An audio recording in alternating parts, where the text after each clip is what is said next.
Assalamualaikum warahmatullahi wabarakatuh. Saya Megawati Nawara Putri, BP 17 11 02 10 19 dari kelas 4B D4 Akuntansi.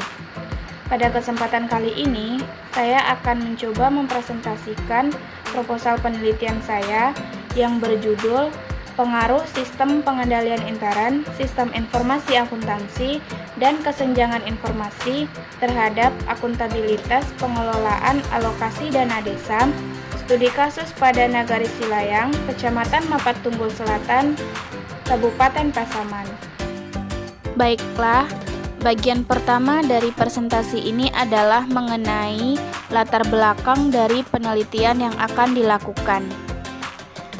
Desa adalah kesatuan masyarakat hukum yang memiliki batas wilayah yang berwenang untuk mengatur dan mengurus urusan pemerintahan, kepentingan masyarakat setempat berdasarkan prakarsa masyarakat, hak asal-usul, dan atau hak tradisional yang diakui dan dihormati dalam sistem pemerintahan Negara Kesatuan Republik Indonesia yang diungkapkan oleh Bander pada tahun 2016 melalui Undang-Undang Nomor 6 Tahun 2014 tentang Desa. Pemerintah desa adalah orang-orang yang bertugas mengatur, mengelola sekaligus melaksanakan urusan pemerintahan di tingkat desa, biasanya terdiri dari kepala desa dan dibantu oleh perangkat desa lainnya.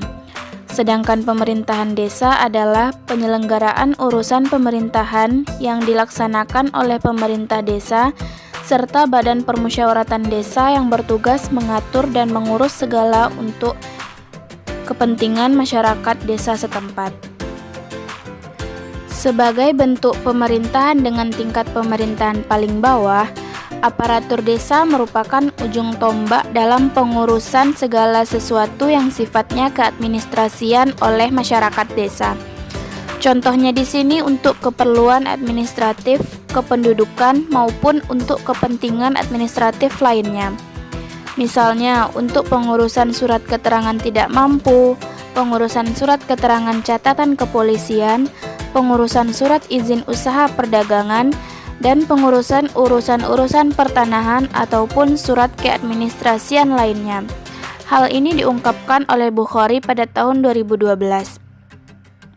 Berbagai bentuk kegiatan dapat dilakukan oleh aparatur perangkat desa dalam menunjang kemampuan dan pembangunan desa, seperti program pembangunan, pengembangan dan pemeliharaan sarana prasarana ekonomi, kegiatan pembangunan sarana prasarana kesenian, dan kebudayaan.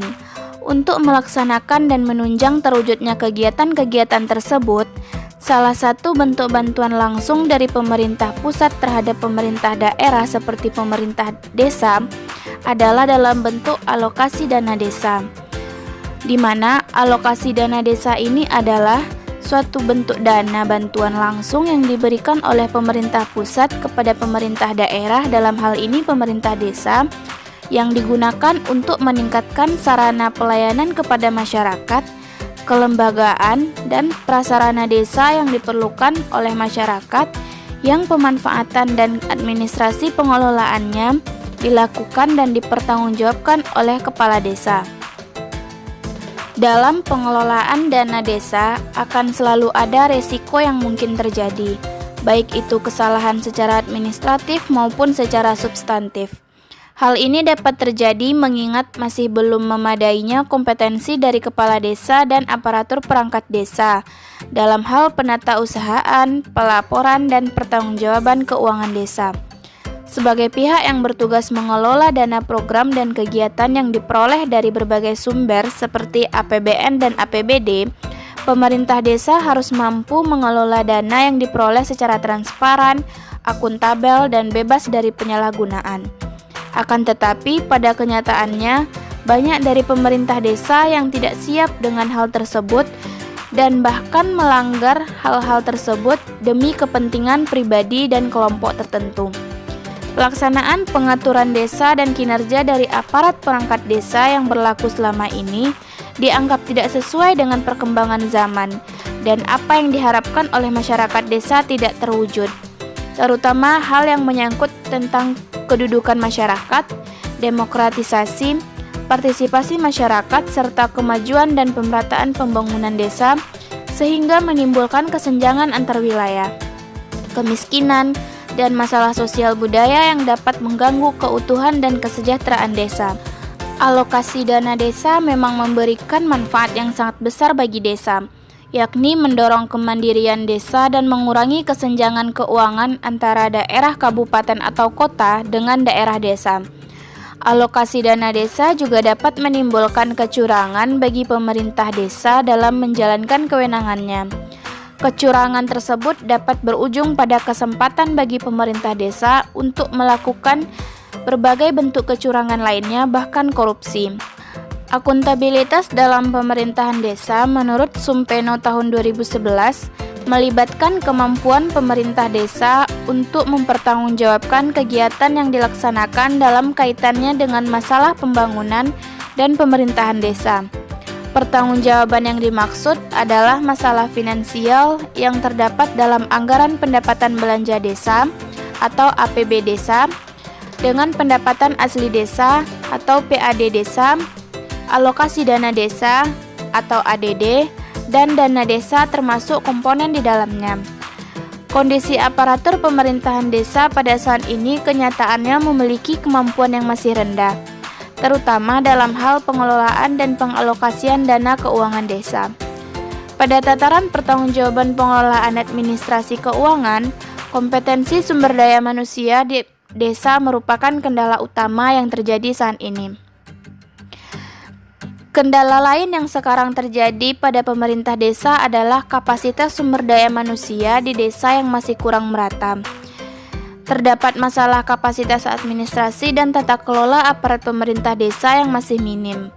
Sistem akuntabilitas dan penataan pengawasan yang masih lemah, termasuk belum kritisnya masyarakat atas pengelolaan anggaran pendapatan dan belanja desa, yang mana faktor ini dilatar belakangi karena minimnya pendidikan masyarakat desa akan hal tersebut. Kurang transparannya informasi dari aparatur pemerintah desa kepada masyarakat mengenai bagaimana pengelolaan dan pengalokasian dana desa yang diberikan oleh pemerintah pusat kepada pemerintah daerah menimbulkan banyak kemungkinan kesalahan dan kecurangan yang dapat terjadi di dalam pemerintahan desa. Keadaan sistem pengendalian intern pemerintahan desa yang masih sangat lemah juga menjadi pemicu terjadinya kecurangan dalam pengalokasian dana desa. Masyarakat desa yang masih minim pengetahuannya tentang hal tersebut seringkali menjadi korban dari kehausan akan uang dan jabatan oleh beberapa perangkat aparatur desa. Masyarakat desa terlalu mudah percaya dengan apa yang dijanjikan oleh aparatur desa di awal, akan tetapi tidak ada bentuk perwujudan yang dilakukan oleh aparatur pemerintah desa. Seperti misalnya dalam hal pembangunan jalan, memberikan bantuan dana kepada masyarakat miskin, dan sebagainya.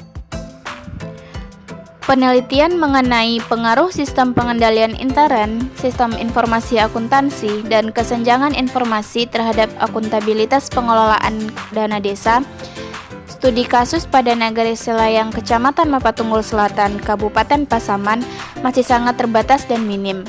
Untuk penelitian jenis dengan objek penelitian desa di daerah lain mungkin sudah banyak dilakukan oleh berbagai pihak. Akan tetapi untuk penelitian dengan objeknya sendiri adalah desa atau Nagari Selayang yang terdapat di Kecamatan Mapatunggul Selatan, Kabupaten Pasaman ini masih belum pernah atau masih minim dilakukan. Oleh karena itu, diperlukan investigasi lebih lanjut mengenai pengendalian intern, sistem informasi akuntansi, dan kesenjangan informasi yang terjadi di pemerintah desa. Hal ini dirasa perlu dilakukan untuk mengetahui tingkat akuntabilitas pengelolaan alokasi dana desa yang ada di Nagari Selayang yang selama ini dikelola oleh aparatur pemerintah desa dengan kurang terbukanya informasi kepada masyarakat. Penelitian mengenai akuntabilitas pengelolaan alokasi dana desa ini sangat dibutuhkan untuk membantu memberikan informasi kepada masyarakat mengenai apakah dana desa yang diberikan oleh pemerintah pusat kepada pemerintah desa tersebut digunakan secara wajar dan tepat sasaran atau tidak. Poin selanjutnya adalah rumusan masalah. Dalam pemerintah Desa Nagari Silayang dinilai masih belum memiliki kompetensi yang memadai dalam mengelola alokasi dana desa yang diberikan oleh pemerintah pusat. Berdasarkan latar belakang penelitian yang sudah dijabarkan di atas, maka dapat dirumuskan rumusan masalah pada penelitian ini adalah: yang pertama, bagaimana pengaruh dari sistem pengendalian intern terhadap akuntabilitas pengelolaan alokasi dana desa di Nagari Silayang. Yang kedua, bagaimana pengaruh dari sistem informasi akuntansi terhadap akuntabilitas pengelolaan alokasi dana desa di Nagari Silayang. Dan yang ketiga, bagaimana pengaruh dari kesenjangan informasi terhadap akuntabilitas pengelolaan alokasi dana desa di Nagari Silayang. Selanjutnya, tujuan dari penelitian ini adalah untuk yang pertama, untuk mengetahui pengaruh dari sistem pengendalian intern terhadap akuntabilitas pengelolaan alokasi dana desa di Nagari Silayang. Yang kedua, untuk mengetahui pengaruh dari sistem informasi akuntansi terhadap akuntabilitas pengelolaan alokasi dana desa di Nagari Silayang. Yang ketiga, untuk mengetahui pengaruh dari kesenjangan informasi terhadap akuntabilitas pengelolaan alokasi dana desa di Nagari Silayang. Selanjutnya adalah kontribusi penelitian. Penelitian ini diharapkan dapat memberikan kontribusi di berbagai bidang, seperti yang pertama, kontribusi di bidang praktis. Penelitian ini diharapkan dapat memberikan kontribusi berupa sumbangan pemikiran atau masukan bagi pemerintah desa dalam mengelola alokasi dana desa agar kedepannya dapat teralokasi dengan baik dan tepat sasaran. Selain itu, penelitian ini diharapkan dapat membantu meningkatkan akuntabilitas pengelolaan alokasi dana desa di lingkungan pemerintah desa di Nagari Silayang. Yang kedua adalah kontribusi teoritis. Penelitian ini dapat menjadi bahan referensi bagi pembaca dan literatur review bagi peneliti lainnya dalam bidang akuntabilitas pengelolaan alokasi dana desa. Yang ketiga, kontribusi bagi pengambilan keputusan. Penelitian ini diharapkan dapat menjadi pedoman dalam pengambilan keputusan bagi pejabat yang berwenang, baik itu pemerintah pusat maupun pemerintah daerah, dalam menentukan apakah dana yang diberikan kepada pemerintah desa tepat sasaran dan dikelola dengan baik oleh pemerintah desa atau tidak. Selanjutnya adalah sistematika penulisan dalam proposal penelitian ini. Sistematika penulisan dalam penelitian ini disajikan dalam 5 bab, yaitu bab 1, pendahuluan. Bab ini berisi latar belakang, rumusan masalah, tujuan penelitian, kontribusi penelitian, dan sistematika penulisan. Bab kedua, landasan teori. Bab ini berisi landasan teori dan informasi yang digunakan sebagai kerangka berpikir untuk melaksanakan penelitian ini. Bab 3, tinjauan pustaka. Bab ini berisi mengenai pembahasan tentang penelitian-penelitian sebelumnya yang berhubungan dengan topik penelitian yang akan dilakukan. Bab 4, metodologi penelitian. Bab ini berisi tentang metode apa yang digunakan dalam penelitian yang akan dilakukan nantinya. Yang kelima, bab 5, penutup.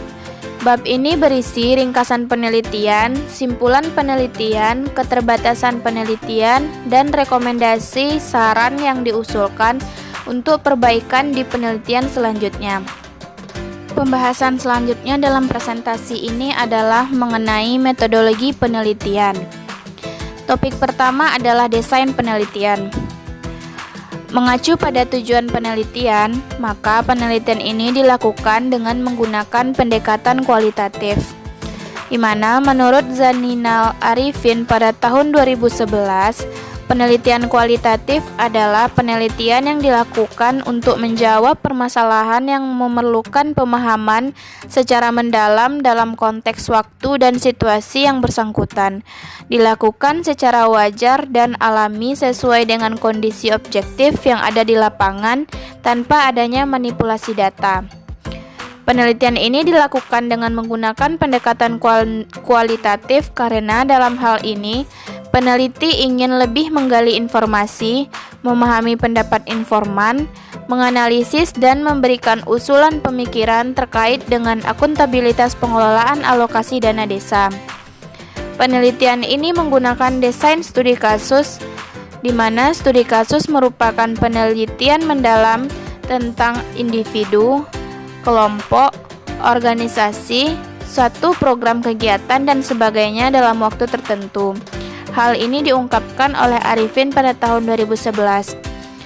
Untuk melakukan studi kasus terkait penelitian ini, peneliti mendapatkan akses untuk melakukan penelitian di pemerintahan Desa Nagari Selayang dengan cara memberikan surat izin penelitian dari kampus kepada pihak yang berwenang. Topik kedua adalah pengumpulan data. Teknik pengumpulan data yang digunakan dalam penelitian ini adalah yang pertama, wawancara. Menurut Hermawan dan Amirullah 2016, wawancara adalah proses bertemunya dua orang atau lebih untuk memperbincangkan suatu topik atau permasalahan atau bertukar informasi sehingga akan diperoleh makna tertentu dari proses wawancara tersebut. Dalam penelitian ini menggunakan wawancara semi terstruktur, di mana wawancara semi terstruktur adalah wawancara yang dilakukan dengan kondisi antara formal dan informal dan juga dengan kombinasi pertanyaan formal dan informal. Yang kedua adalah observasi. Menurut Hermawan dan Amirullah 2016, observasi adalah teknik pengumpulan data dengan cara peneliti datang langsung ke lapangan, melihat, merasakan apa yang terjadi di objek penelitian tersebut. Observasi dalam penelitian ini dilakukan oleh peneliti dengan cara datang terjun langsung menjajaki berbagai hal yang ada di objek penelitian dan segala hal yang berkaitan dengan objek yang sedang diteliti. Yang ketiga, dokumentasi. Menurut Hermawan dan Amirullah 2016, dokumentasi adalah barang dan hasil dari proses pendokumentasian yang sedang dilakukan. Dokumentasi dalam penelitian ini berupa foto dan hasil rekaman wawancara yang didapatkan pada saat melakukan penelitian di lapangan. Topik terakhir adalah data analisis. Metode yang digunakan oleh peneliti dalam menganalisis dan mengolah data dalam penelitian ini adalah metode tematik analisis. Tematik analisis merupakan salah satu cara untuk menganalisa data dengan tujuan untuk mengidentifikasi pola atau untuk menemukan tema melalui data yang telah dikumpulkan oleh peneliti. Menurut peneliti, metode ini merupakan metode yang efektif digunakan dalam penelitian ini. Karena dalam penelitian ini, peneliti bermaksud untuk mengupas secara rinci data-data kualitatif yang diperoleh selama melakukan penelitian, yang mana ditemukan adanya keterkaitan pola-pola dalam sebuah fenomena dan menjelaskan sejauh mana sebuah fenomena tersebut terjadi. Baiklah teman-teman semuanya, sekian presentasi yang bisa saya sampaikan mengenai bab 1 dari penelitian saya, yaitu tentang latar belakang penelitian, dan bab 4 dari penelitian saya tentang metodologi penelitian. Sekian yang dapat saya sampaikan. Terima kasih atas perhatiannya. Assalamualaikum warahmatullahi wabarakatuh.